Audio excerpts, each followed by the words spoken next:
So welcome back to our channel Raja competitive circle. So ఈ వీడియోలో మనం RRB NTPC ఎగ్జామ్లో ప్రతి ఒక్క షిఫ్ట్లలో మనకు ఇండియన్ హిస్టరీలో మేజర్గా ముఖ్యమైనటువంటి రాజ్యాలు మరియు వాటి యొక్క స్థాపకులు ఎవరు, వారు ఏ సంవత్సరంలో వారి యొక్క స్థాపన జరిగింది, వారి యొక్క పాలనా కాలం జరిగిందో మనకు ప్రతి ఒక్క షిఫ్ట్లలో వాటి గురించి ఒక క్వశ్చన్ అనేది రిపీట్ అవుతూ ఉందన్నమాట. సో మనకు మెయిన్గా మొఘలు వంశం గురించి ప్రతి ఒక్క షిఫ్ట్లలో ఒక క్వశ్చన్ వస్తూ ఉంది. సో ఈ వీడియోలో ఈ మొఘలు వంశము అదేవిధంగా మధ్యయుగ భారతదేశంలో ఉన్నటువంటి ముఖ్యమైన రాజవంశాల గురించి ఈ వీడియోలో క్లారిటీగా డిస్కస్ చేద్దాం. సో తర్వాతి షిఫ్ట్లలో ఎగ్జామ్ రాయబోయేవారు ముఖ్యంగా ఈ వీడియోని ఎక్కడ స్కిప్ చేయకండి. సో ఈ వీడియో నుంచి డెఫినెట్గా 1 or 2 మార్క్స్ వచ్చే అవకాశం ఉందన్నమాట. సో మీరు ఏం చేస్తారంటే జస్ట్ ఈ వీడియోని ఫస్ట్ నుంచి లాస్ట్ వరకు ఎండ్ వరకు చూడండి, మీకు ఈజీగా 1 or 2 మార్క్స్ వచ్చే అవకాశం ఉందన్నమాట. సో ఇంకెందుకు ఆలస్యం, ఇప్పుడే మన వీడియోని స్టార్ట్ చేద్దాం. సో ఈ యొక్క పీడిఎఫ్ని మన రాజా కాంపిటేటివ్ సైకిల్ అని టెలిగ్రామ్ ఛానల్లో పోస్ట్ చేస్తాను. సో మన యొక్క టెలిగ్రామ్ ఛానల్లో ఈ ఆర్ఆర్బీ ఎన్టీపీసీ ఎగ్జామ్కు సంబంధించినటువంటి ప్రీవియస్ ఇయర్ ఇంపార్టెంట్ టాపిక్స్ అన్నిటినీ, అదేవిధంగా మనకు 5, 6వ తేదీలో జరిగినటువంటి ఆర్ఆర్బీ ఎన్టీపీసీ ఎగ్జామ్కు సంబంధించినటువంటి ఇంపార్టెంట్ టాపిక్స్కి సంబంధించినటువంటి అన్ని నోట్స్ అన్నిటినీ మన యొక్క రాజా కాంపిటేటివ్ సైకిల్ టెలిగ్రామ్ ఛానల్లో మరియు వాట్సాప్ ఛానల్స్లలో అప్లోడ్ చేయడం జరిగిందన్నమాట. సో ఆ టెలిగ్రామ్ ఛానల్ మరియు వాట్సాప్ ఛానల్లో జాయిన్ కండి. సో వాటి యొక్క లింకును ఈ వీడియో యొక్క డిస్క్రిప్షన్లో ఇస్తాను, జాయిన్ కండి.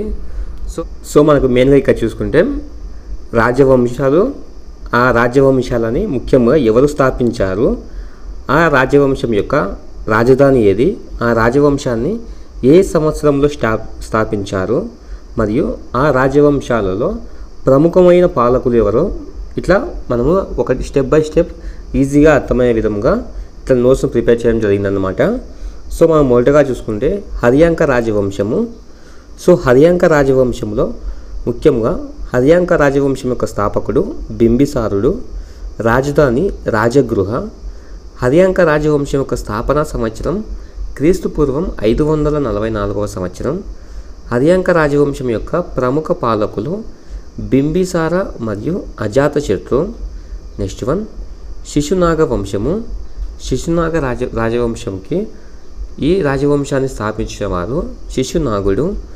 సో శిశునాగ రాజవంశం యొక్క రాజధాని వైశాలి, మొదటగా వైశాలి, తరువాత పాటలీపుత్రగా చేంజ్ చేశారనమాట. నెక్స్ట్ వన్ శిశునాగ రాజవంశం యొక్క స్థాపనా సంవత్సరం క్రీస్తుపూర్వం 413వ సంవత్సరం. నెక్స్ట్ వన్ ప్రముఖ పాలకులు శిశునాగ కలశోక. నెక్స్ట్ వన్ నందరాజవంశము. సో నందరాజవంశం యొక్క స్థాపకుడు మహాపద్మనంద, రాజధాని పాటలీపుత్ర. నందరాజవంశం యొక్క స్థాపనా సంవత్సరం క్రీస్తుపూర్వం 345వ సంవత్సరం. సో నందరాజవంశంలో ప్రముఖ పాలకులు ఎవరంటే మహాపద్మనంద. నెక్స్ట్ వన్ మౌర్య రాజవంశము. సో మౌర్య రాజవంశం యొక్క స్థాపకుడు చంద్రగుప్త మౌర్యుడు. సో మౌర్య రాజవంశం యొక్క స్థాపకుడు చంద్రగుప్త మౌర్యుడు. మౌర్య వంశం యొక్క రాజధాని ఏదంటే పాటలీపుత్ర. సో మౌర్య రాజవంశం యొక్క స్థాపన సంవత్సరం క్రీస్తుపూర్వం 322. సో ఈ మౌర్య రాజవంశంలో ప్రముఖ పాలకులు ఎవరంటే చంద్రగుప్త మౌర్యుడు, అదేవిధంగా బిందుసారుడు, అశోకుడు. నెక్స్ట్ వన్ శుంగ రాజవంశం. సో శుంగ రాజవంశం యొక్క స్థాపకుడు పుష్యమిత్ర శుంగ, రాజధాని పాటలీపుత్ర. స్థాపనా సంవత్సరం 185 BC. సో శుంగ రాజవంశం యొక్క ప్రముఖ పాలకులు పుష్యమిత్ర శుంగ, అగ్నిమిత్ర. నెక్స్ట్ వన్ కన్వ రాజవంశము. సో కన్వ రాజవంశం యొక్క స్థాపకుడు వాసుదేవ కన్వ, రాజధాని పాటలీపుత్ర. సో కన్వ రాజవంశం యొక్క స్థాపన సంవత్సరం క్రీస్తుపూర్వం 73. ప్రముఖ పాలకులు వాసుదేవ కన్వ, భూమిమిత్ర. సో నెక్స్ట్ వచ్చేసి మొఘలు సామ్రాజ్యం. ఈ మొఘలు సామ్రాజ్యంలో ప్రీవియస్ ఇయర్లలో మనకు ఎక్కువగా రిపీట్ అయినటువంటి ఇంపార్టెంట్ క్వశ్చన్స్ ఏంటో ఈ వీడియో ఇప్పుడు మనం క్లారిటీగా డిస్కస్ చేద్దాం. సో మనకు మొఘలు సామ్రాజ్యంలో గత సంవత్సరాలలో మనకు ఎక్కువగా రిపీట్ అయిన క్వశ్చన్స్ అంటే ఏంటివంటే చూద్దాం. ఇక్కడ మొదటగా మొఘలు వంశ స్థాపకుడు ఎవరంటే మీ అందరికీ తెలిసే ఉంటుంది. సో మొఘలు రాజవంశం యొక్క స్థాపకుడు బాబర్ అన్నమాట. సో ఈ మొఘలు వంశాన్ని సింపుల్గా గుర్తుపెట్టుకోవడానికి ఒక కోడ్ను తయారు చేసి మన ఛానల్లో ఒక వీడియో చేశాను అన్నమాట. ఈ మొఘలు రాజవంశంలో ఉన్నటువంటి ముఖ్యమైన రాజులు ఎవరు, సో వారిని ఆర్డర్ వైజ్గా ఎలా గుర్తుపెట్టుకోవాలో ఒక సింపుల్ కోడ్తో గుర్తుండేలా మనం ఒక వీడియోని క్రియేట్ చేశామన్నమాట. సో ఆ వీడియోని మన ఛానల్లో ఉందన్నమాట, ఒకసారి చెక్ చేయండి. లేదంటే అయినా మన రాజా కాంపిటేటివ్ సైకిల్ టెలిగ్రామ్ ఛానల్లో సో ఆ వీడియో యొక్క లింకును, అదేవిధంగా ఆ వీడియో యొక్క పీడిఎఫ్ని కూడా అందులో అప్లోడ్ చేయడం జరిగింది. సో ఈ మొఘలు రాజవంశంలో మనకు ముఖ్యమైన వాళ్ళు ఎవరంటే బాబర్, హుమాయూన్, అక్బర్, ఔరంగజేబు, షాజహాన్. సో ఇట్లా ఉన్నారు కదా మనకు మెయిన్గా ఇంపార్టెంట్ వాళ్ళు. సో వారి గురించి సింపుల్గా గుర్తుపెట్టుకోవచ్చు అన్నమాట. సో మనం ఇక్కడ చూసుకుంటే మొఘలు రాజవంశంలో ఎక్కువగా రిపీట్ అయినటువంటి ఇంపార్టెంట్ క్వశ్చన్స్ ఏంటివంటే బాబర్ ఎప్పుడు మరియు ఎక్కడ జన్మించాడు? బాబర్ 1483 ఫిబ్రవరిలో ఫెర్గానాలో జన్మించారన్నమాట.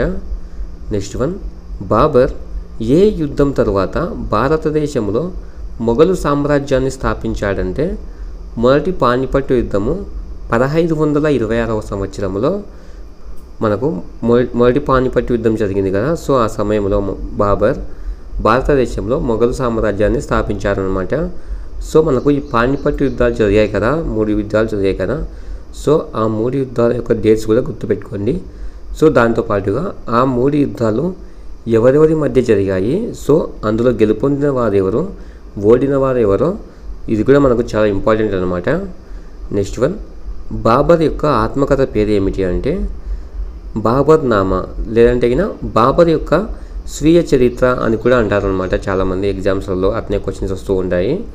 సో బాబర్ యొక్క ఆత్మకథ పేరు ఏమిటి అంటే బాబర్ నామా లేదా తుజ్కి ఈ బాబరీ.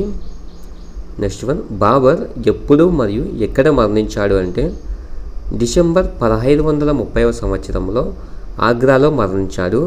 సో మనకు ఈ బిట్ అనేది మనకు ఆర్ఆర్బీ ఎన్టీపీసీ ఎగ్జామ్లో మనకు ఫస్ట్ రోజు జరిగినటువంటి ఎగ్జామ్లో ఈ బిట్ వచ్చిందనమాట, బాబర్ ఎప్పుడు మరణించాడు అని. నెక్స్ట్ వన్, బాబర్ యొక్క వారసుడు ఎవరంటే హుమాయూన్.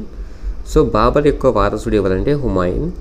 హుమాయూన్ యొక్క జీవిత చరిత్రను ఎవరు రాశారంటే గుల్బాదన్ బేగం. సో హుమాయూన్ జీవిత చరిత్రను రాసిన వారు ఎవరంటే గుల్బాదన్ బేగం. నెక్స్ట్ వన్, హుమాయూన్ ఎలా మరణించాడు? సో హుమాయూన్ ఎలా మరణించాడంటే మెట్లపై నుంచి జారి కింద పడిపోవడం వలన మరణించాడనమాట. నెక్స్ట్ వన్, అక్బర్ ఎప్పుడు ఎక్కడ జన్మించాడు అంటే 1542 అక్టోబర్లో అమర్కోట్ వద్ద అక్బర్ జన్మించాడు. నెక్స్ట్ వన్, అక్బర్ పట్టాభిషేకం ఎక్కడ జరిగింది? సో అక్బర్ యొక్క పట్టాభిషేకం ఎక్కడ జరిగిందంటే కలనౌర్. సో మనకు ఆర్ఆర్బీ ఎన్టీపీసీ ఎగ్జామ్లో మెయిన్గా మనకు యాన్షియంట్ హిస్టరీ, మిడ్వల్ హిస్టరీ, మోడర్న్ హిస్టరీలో ప్రతి ఒక్క పార్ట్లో నుంచి మనకు 1 or 2 క్వశ్చన్స్ వస్తూ ఉన్నాయన్నమాట. సో మనకు మెయిన్గా మధ్యయుగ భారతదేశ చరిత్రలో మెయిన్గా ఎక్కువ ఫోకస్ చేసింది ఏంటంటే ఈ మొఘలు రాజవంశాన్ని ఎక్కువగా ఫోకస్ చేశారనమాట. వీటి గురించి ఎక్కువ క్వశ్చన్స్ రిపీట్ అవుతూ ఉన్నాయి. సో దానితో పాటుగా మనకు యాన్షియంట్ హిస్టరీలో అంటే ప్రాచీన భారతదేశ చరిత్ర నుంచి కూడా 1 or 2 క్వశ్చన్స్ వస్తూ ఉన్నాయి. సో దాంతోపాటుగా మోడర్న్ హిస్టరీ, ఆధునిక భారతదేశ చరిత్రలో కూడా మనకు 1 or 2 క్వశ్చన్స్ వస్తూ ఉన్నాయన్నమాట. సో మొత్తంగా చూసుకుంటే మనకు ఇండియన్ హిస్టరీలో 5 to 6 క్వశ్చన్స్ వరకు ఆర్ఆర్బీ ఎన్టీపీసీ ఎగ్జామ్లో వస్తూ ఉన్నాయన్నమాట. ఇప్పటి వరకు జరిగేటువంటి ఆర్ఆర్బీ ఎన్టీపీసీ ఎగ్జామ్స్లలో. సో ఇక్కడ చూసుకుంటే అక్బర్ ఏ మత సభను స్థాపించాడు? సో అక్బర్ ఏ మత సభను స్థాపించాడంటే ఇబాదత్ ఖానా. అక్బర్ ఏ మత సభను స్థాపించాడంటే ఇబాదత్ ఖానా. అక్బర్ ఏ మతాన్ని ప్రారంభించాడు అంటే దీన్ ఈ ఇలాహీ. అక్బర్ ఏ మతాన్ని ప్రారంభించాడంటే దీన్ ఈ ఇలాహీ. సో అక్బర్ నవరత్నాలలో ఎవరిని చేర్చబడ్డారు అంటే సో అక్బర్ యొక్క నవరత్నాలలో ఎవరెవరిని చేర్చబడ్డారు అంటే బీర్బల్, తాన్సేన్ మరియు అబుల్ ఫజల్ లాంటి గొప్ప పండితులను చేర్చారన్నమాట నవరత్నాలలో. నెక్స్ట్ వన్, అక్బర్ ఆస్థాన చరిత్రకారులు ఎవరు? అక్బర్ యొక్క ఆస్థాన చరిత్రకారులు ఎవరంటే అబుల్ ఫజల్ మరియు బడాయుని.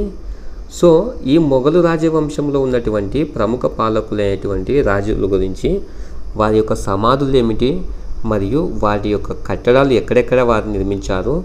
సో వీటి గురించి కూడా ఎగ్జామ్లో ఎక్కువ క్వశ్చన్స్ వచ్చే అవకాశం ఉందన్నమాట.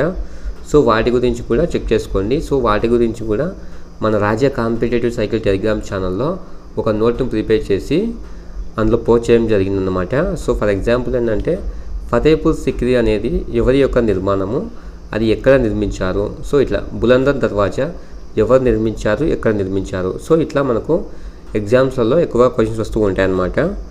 సో ఆ టాపిక్ యొక్క నోట్స్ని మన రాజా కాంపిటేటివ్ సైకిల్ టెలిగ్రామ్ ఛానల్లో పోస్ట్ చేయడం జరిగిందన్నమాట. ఒకసారి చెక్ చేయండి. నెక్స్ట్ వన్, అక్బర్ పాలనలో ఏ భూ రెవెన్యూ వ్యవస్థను అమలు చేశారు. సో అక్బర్ పాలనలో ఏ భూ రెవెన్యూ వ్యవస్థను అమలు చేశారంటే జప్తీ వ్యవస్థ. నెక్స్ట్ వన్, అక్బర్ ఎప్పుడు ఎక్కడ మరణించాడు అంటే అక్టోబర్ 1650 సంవత్సరం ఆగ్రాలో మరణించాడనమాట. నెక్స్ట్ వన్, జహంగీర్ యొక్క అసలు పేరేమిటి అంటే నూరుద్దీన్ మహమ్మద్ సలీం. సో మనకి ఇట్లా ఆ రాజుల యొక్క సాధారణ నేమ్, మనకు అసలు నేమ్ అనేది కూడా అడుగుతూ ఉంటారనమాట ఎగ్జామ్స్లలో. సో వాటి గురించి కూడా చెక్ చేసుకోండి. అదేవిధంగా అలంగీర్ అంటే ఎవరు, సో ఇట్లా అలంగీర్ అంటే జహంగీర్ యొక్క విశ్వ విజేత అంటాం కదా. సో ఇట్లా వారి యొక్క బిరుదులు కూడా చాలా ఇంపార్టెంట్ అనమాట మనకు. నెక్స్ట్ వన్, నూర్జహాన్ యొక్క అసలు పేరేమిటి. సో నూర్జహాన్ యొక్క అసలు పేరేమిటి అంటే మెహర్ ఉన్నీసా. నెక్స్ట్ వన్, జహంగీర్ ఏ విదేశీయుడిని తన ఆస్థానానికి రావడానికి అనుమతించాడు అంటే సర్ థామస్ రో. సో ఇట్లా మనకు ఈ రాజవంశాల యొక్క పాలనా సమయంలో విదేశీయులు ఎవరెవరు సందర్శించారు, ఇట్లా మనకు ఆ రాజవంశాల టైంలో. ఫర్ ఎగ్జాంపుల్ ఏంటంటే చంద్రగుప్త మౌర్యుని టైంలో ఏ ప్రపంచ యాత్రికుడు భారతదేశాన్ని సందర్శించారు. సో ఇట్లా కూడా మనకు ఎగ్జామ్స్లలో క్వశ్చన్స్ వస్తూ ఉంటాయి అన్నమాట. సో ఈ టాపిక్ గురించి కూడా మన టెలిగ్రామ్లో ఒక నోట్స్ని ప్రిపేర్ చేసి అందులో అప్లోడ్ చేయడం జరిగిందనమాట. చెక్ చేయండి.